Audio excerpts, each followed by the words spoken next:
In the heart of Louisiana, where the bayous whisper secrets to the wind and the cypress trees stand sentinel over the murky waters, there lies a legend so gruesome it's been shrouded in mystery for decades.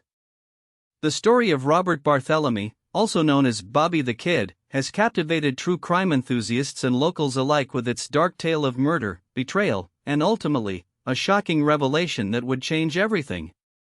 On October 21, 1973, Bobby's lifeless body was discovered in a sugarcane field near Jean Lafitte National Historical Park.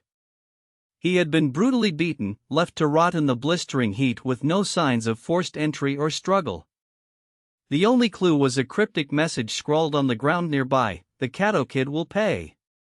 This chilling phrase would haunt the small town of Grand Isle for years to come. As investigators began piecing together the events surrounding Bobby's murder, they discovered that he had been involved in some shady dealings. The 19-year-old had a history of petty theft and was known to frequent the local underworld.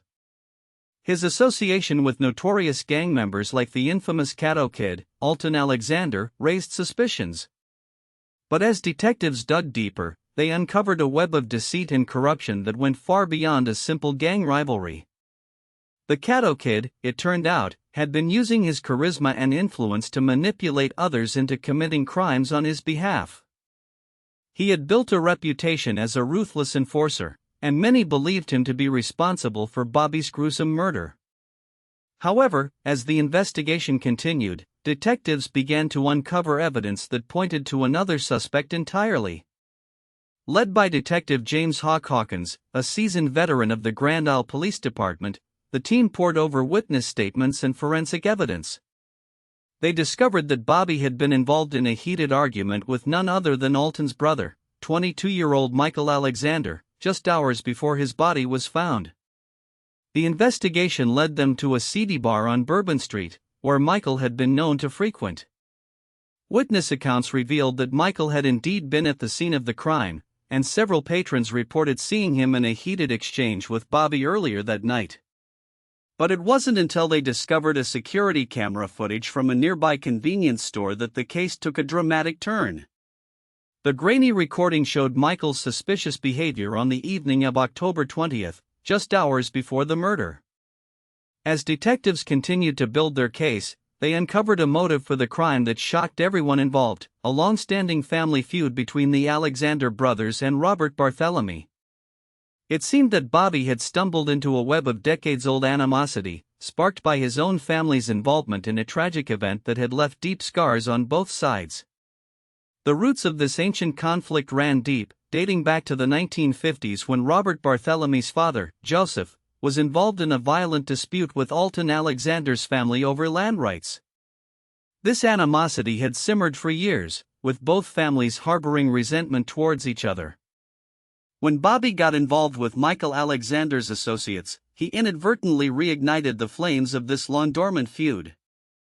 As detectives dug deeper into the family history, they discovered that Joseph Barthelemy's actions had been misinterpreted by Alton and his brother. The truth was that Joseph had indeed sought to reclaim land lost by his own father due to financial difficulties.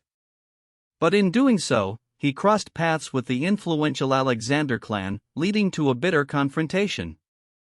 In the decades following this initial dispute, both families continued to harbor ill will towards one another. When Bobby became embroiled in their rivalry, it was only a matter of time before things escalated into violence.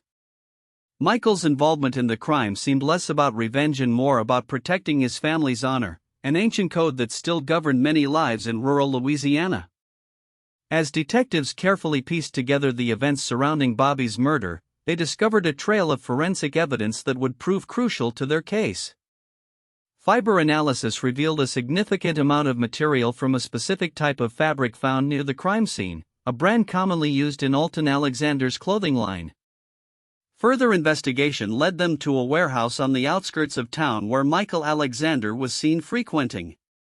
Inside, they discovered a stash of incriminating evidence, torn fabric scraps matching the same brand as those found at the murder site, along with several broken knives and a hidden safe containing documents detailing the family feud's long history. The break in the case came when they discovered that Bobby had been scheduled to testify against Michael Alexander's associates just days before his murder.